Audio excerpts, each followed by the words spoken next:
こんにちは。日本語教師の安井です。今回は形容詞について紹介していきます。まず、形容詞とは人や物の性質や状態を表す品種のことです。ちょっと難しいですね。例えば、これは花です。これは白い花です。これは小さい花です。これは綺麗な花です。他にも、この花は白いです。この花は小さいです。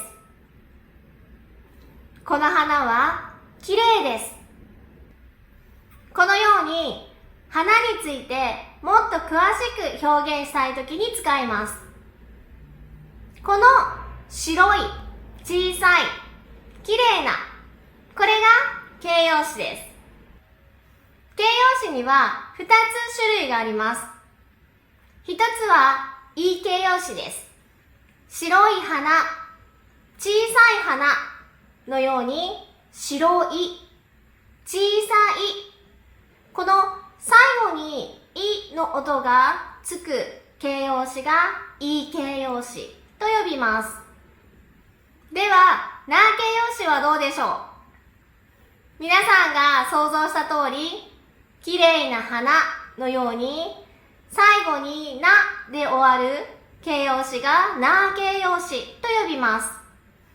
いい形容詞、な形容詞、これから勉強する活用の時に、それぞれ活用のルールが違いますので、まずは最後にいがつくのはいい形容詞、ながつくのはな形容詞と覚えておいてください。では、今回はよく使う形容詞、反対の意味がある形容詞を紹介していきます。反対の意味には形容詞じゃない品詞もあります。では始めましょう。まず、大きい、小さい。これはカバンです。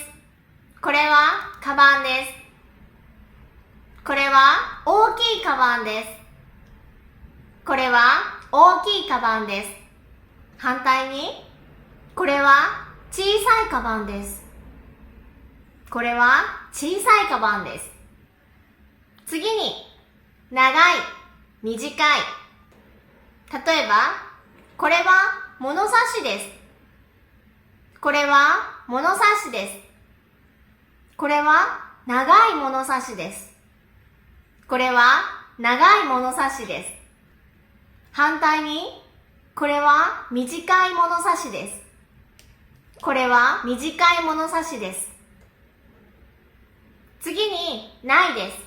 ないですの反対の意味は、ありますですが、このありますの品詞は動詞です。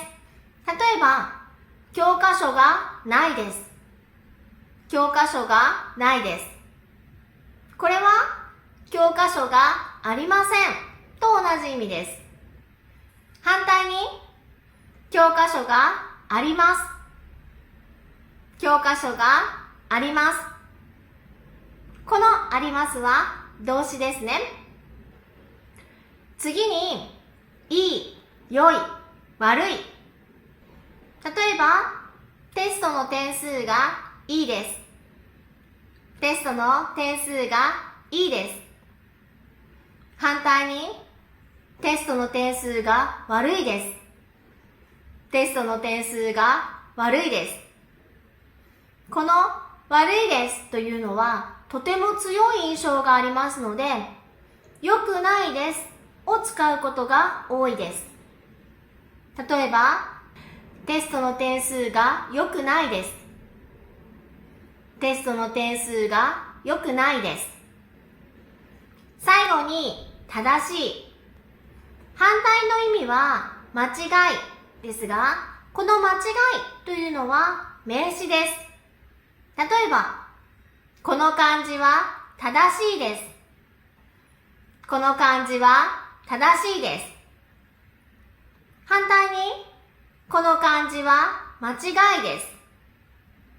この漢字は間違いです。この間違いは名詞です。他にも、この漢字は正しくないです。この漢字は正しくないです。このように正しいの否定形もよく使います。今日紹介した形容詞は、大きい、小さい、長い、短い、いい、良い、悪い、正しいです。